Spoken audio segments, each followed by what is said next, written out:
You deserve that. You had that coming to you. Yeah, OK, so if we could just give him some room to work, Look, please, I don't see why we should. Just take it easy. Just calm down. Wait. They'll be moving him as soon as he's stable, Sarge. He's lost a lot of blood from the wound. It's not looking very clever at the moment. Have you contacted the informants yet, Terry? No, not yet, Sarge. I'll get back to you. What's the score, Tone? 1-0 to the residents, I reckon. Apparently, he was trying to mug the informant. And then he got stabbed with his own knife during the struggle. The informant's a Michael McGee. Lives up number 6 over there. Right, have you spoken to him yet? Not yet. Been too busy with Rent-A-Mob. Yeah, right. Well, you stay down here, see if you can find any more witnesses. We'll go and have a look. June? Right, you lot, let's try it again, shall we? Now, who saw what? Come on, how would you feel if it was one of you lot? He usually is. That's the trouble. OK, if you could just stop singing. Sounds like this Mr. McGee's going to be a bit of a local hero. Yeah, it is. Hello? Police? Hello. I thought you should stay up here. You don't have to be called up the ambulance. Yeah, you did the right thing. Is it Mrs. McGee? Yes. Well, you just don't know what might happen down there, do you? Is your husband injured? Just his hand. It's okay, I think. Mr. McGee? But what about the young lad? He's on his way to hospital now. Mr. McGee, my name's June Ackland. I'm a police officer. Can you hear me, Mr. McGee? Michael? I think he's shocked. It was your husband fought with the boy. Yes, I did. Look, Mr. McGee, we need to talk to you back at the police station. Now, do you want to get your hand looked at first?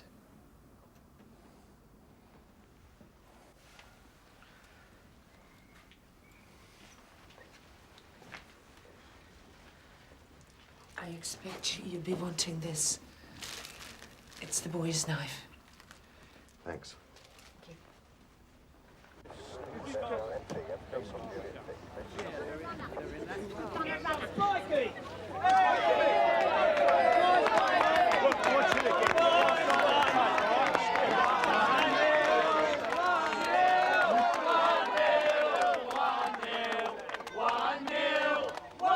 Warm, friendly bunch of people.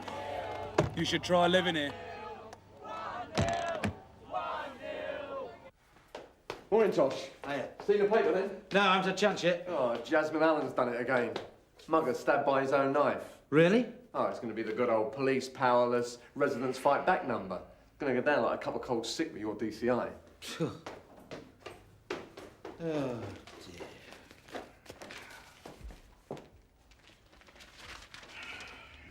Morning. Morning, mate. Now, that's what I call street crime initiative. Hey, now, hang on a minute. Who was this mugger? I don't know. But the report will be on Reed's desk. Oh, yeah?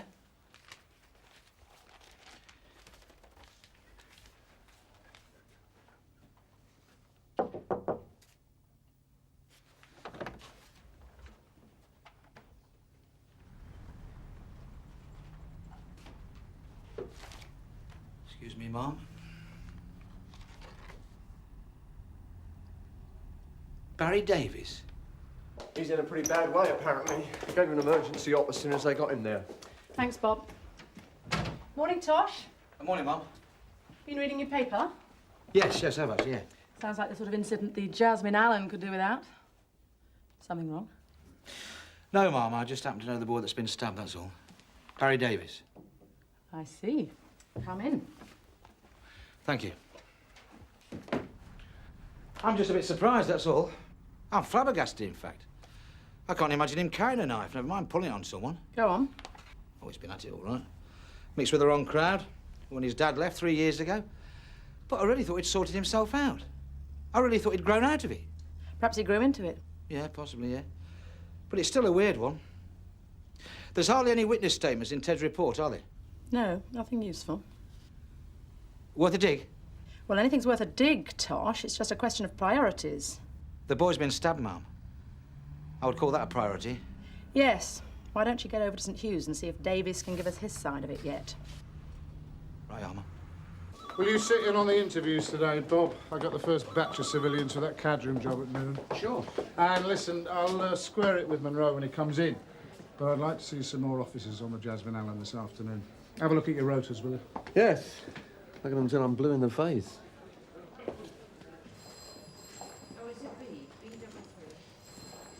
I didn't realise he was in intensive care. Probably a wasted journey.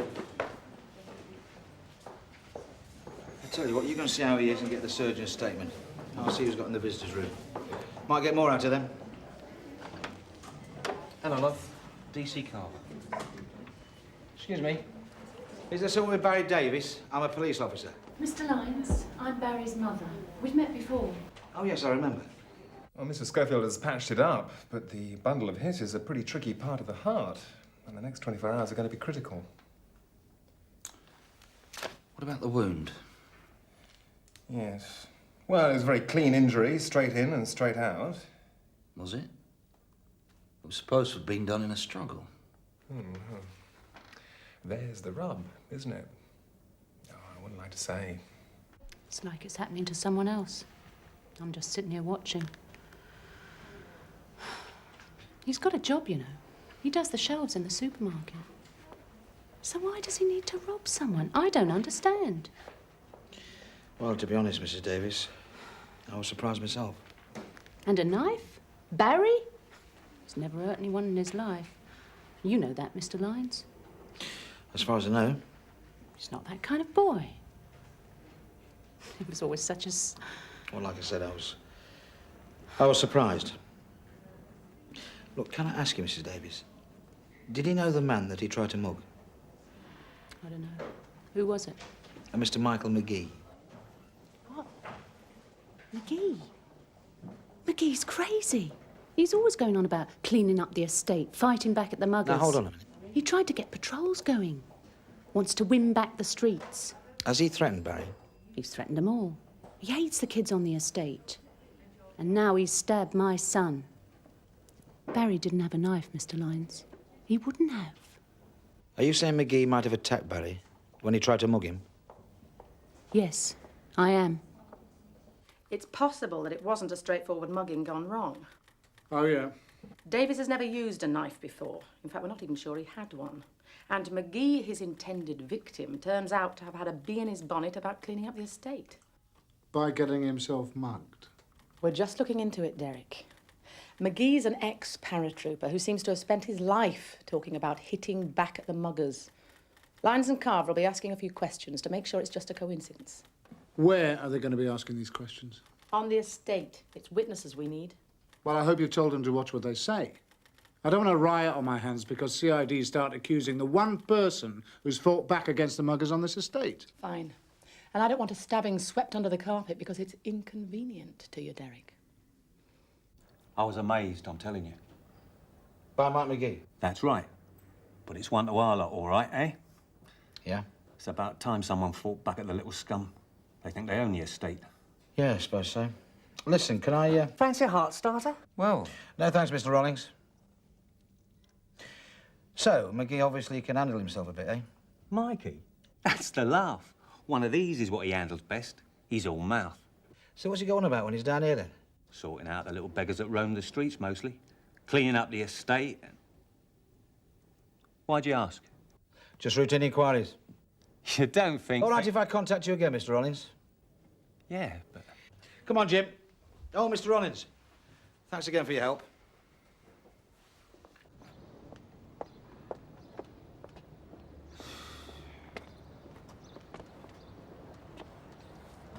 Very subtle, Tosh. It's not my fault.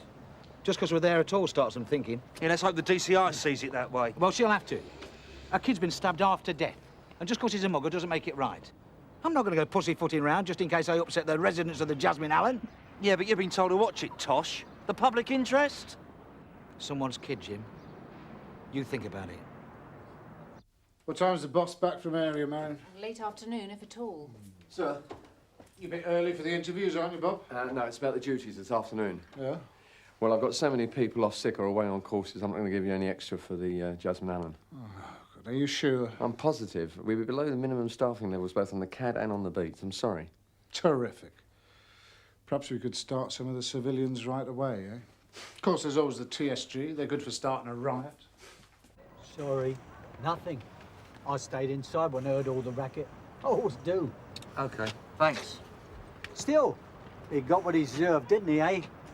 About time the little tow rags got a taste of their own medicine, innit, eh? Thanks for your help. Thanks a lot, love. You're welcome. Ta.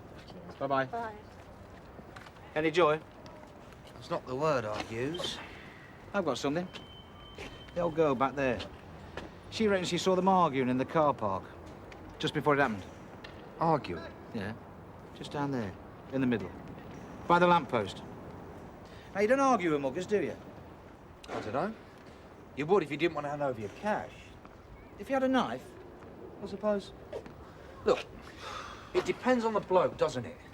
I mean, we've already established how McGee felt about muggers. He's hardly likely to say, here it is and God bless, is he?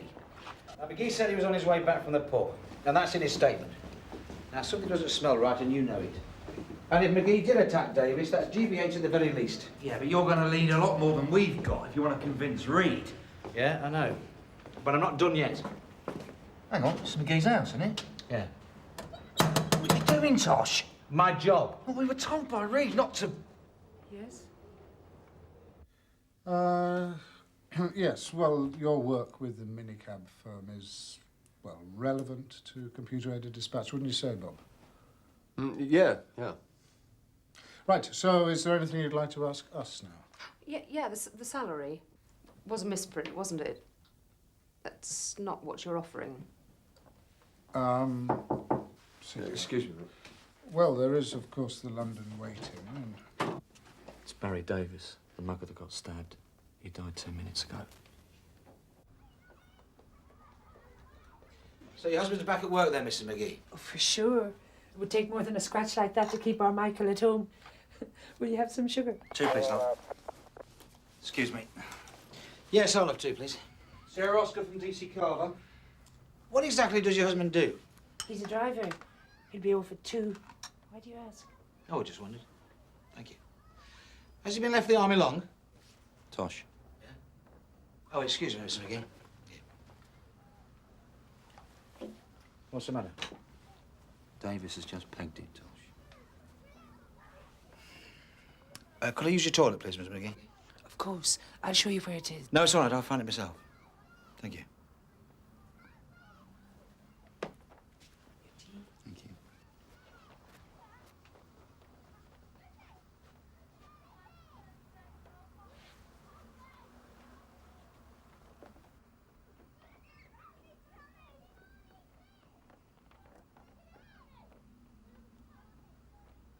It's truth.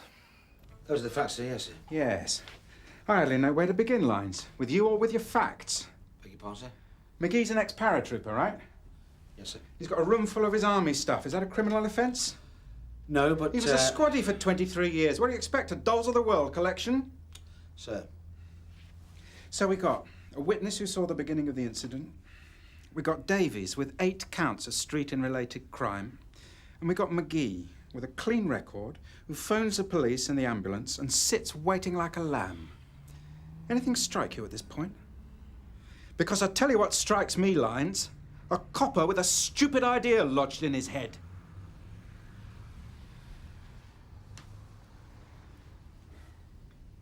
You knew Davis, didn't you, Tosh? Yes, sir. Went to the hospital, intensive care. Saw him there with his doubtless very pleasant mother and younger brother. Rather upsetting, I dare say. No, sir. Poor Davis, without a dad, lying on his deathbed. No, sir. Now, hang on a minute. DC Lines is a very experienced officer, sir.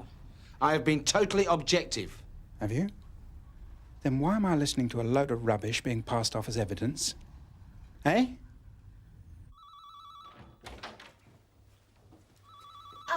Can I have a word with you now, Tosh? Why not? Everybody else has. Well, it's just that I was present at the stabbing last night. I dealt with McGee. Yep. Well, he was quiet. He was shaking. There wasn't a hint of pleasure in what had just happened. I gather that. So where does CID get the idea from that he's some kind of cock-of-the-hoop vigilante who's trying to clean up the streets of Sun Hill? From stupid old me. From you? Yep. Where did you get the idea from? Half a dozen places. Trying to detect a crime. Now, listen, if McGee had a knife on him for whatever reason and he stabbed Barry, then it's a crime. And it's a pretty juicy one. It's called murder. Now, look here, job description number 1, detection of crime. That's my job. And that's why I look into a stabbing, whether it's a mugger or the Queen of Flipping Sheba who's been stabbed. Right? Right. Now, Michael McGee, he's been giving up a lot of chat about cleaning out the estate. He's in back at the muggers, right? Yeah. So why is he so quiet? Why is he so shell-shocked when he's just achieved one of his life's ambitions and got one? Why isn't he cock of the hoop? Because he's just stabbed somebody. He never said he wanted to stab the muggers, did he? Well, he said everything but. So he would be quiet and shocked if he'd done just that, wouldn't he? Possibly. Given the sort of bloke he is and all his chat, wouldn't that make him more likely, not less likely, to fight back if he was mugged? Precisely. And he might just be the sort of bloke who pulls his own knife and then stabs Barry.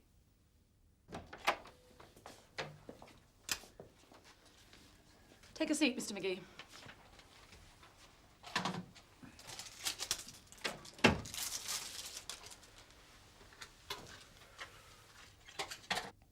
Have I done something wrong? Not that I'm aware of. Now that Barry Davis has died, we have to talk to you again. It's routine. Interview between Michael McGee and Detective Superintendent Brooks. DCI Reed also present. What's going on? You're not obliged to say anything, but anything you do say may be taken down and given in evidence. I've done nothing wrong. No one said you had. Well, then why are you treating me like a criminal? We're not, Mr. McGee. We're simply making sure we've got the truth. Because until we're sure, we have to keep an open mind, don't we? For everyone's sake.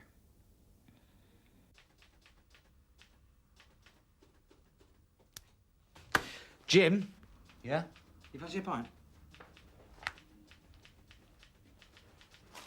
Yeah, why not? Yeah? I held his wrist. The hand that I got the knife in. How did you hold it? Give me a hand. Like that? That's right. Then you put your back into him. Take your left hand. Take the knife out of his grasp. It's basic training.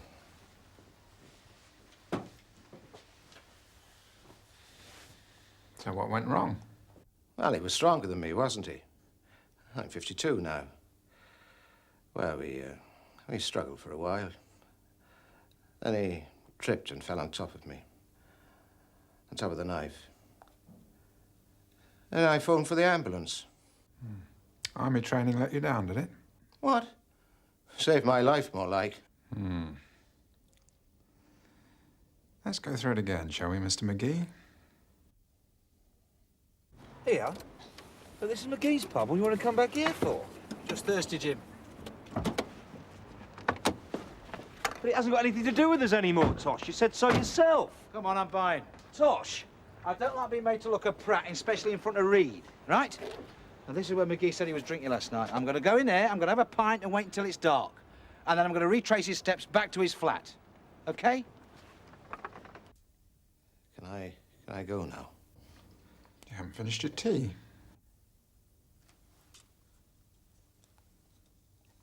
I'd just like to ask another question. What? I've been here an age already. Sit down, please, Mr. McGee. It's this witness statement I've got, you see. I'm wondering why you were arguing with Davis under a lamppost. Funny place for a mugging. There we are. That wasn't very productive, was it? No. Hang on a minute, Jim. Come over here. Follow me. Right, now his flat's up there, yeah? The stairs to his flat are there, right? Right. Now, the incident took place over there, just under the lamp. Yeah, but Davis was found on the ground by the wall, wasn't he? Never mind where he ended up. That's where the old lady saw them arguing. Now, who in their right mind would say that that was on the way back from the pub? Why did he make a detour over there?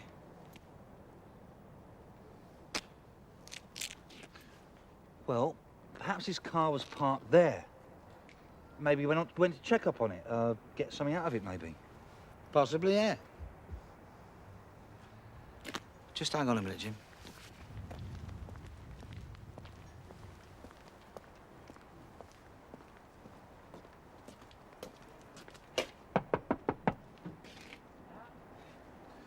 Open up, please, sir.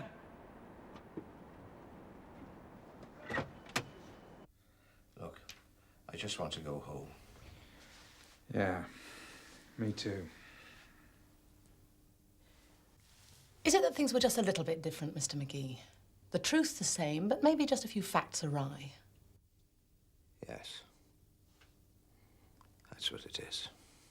So what precisely happened when you got back from the pub? All right, look. I was here last night, all right? But I weren't with...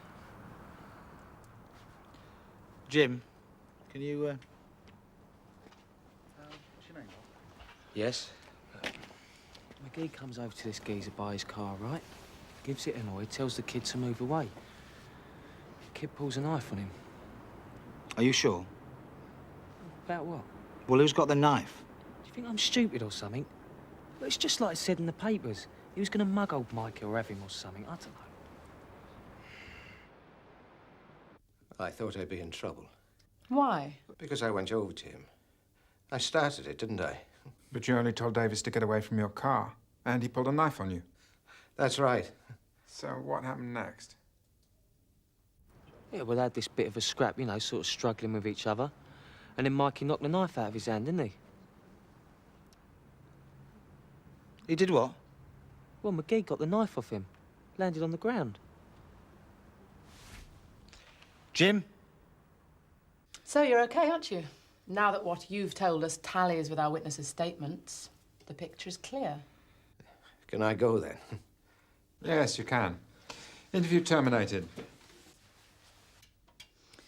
So, if Davis was killed in the course of a struggle, as you describe, then it's a legitimate case of self-defense. You were fighting for your life, weren't you? Yes. Yes, I was. I need a word, sir, right away. Concerning? This case, sir. We'll wait here.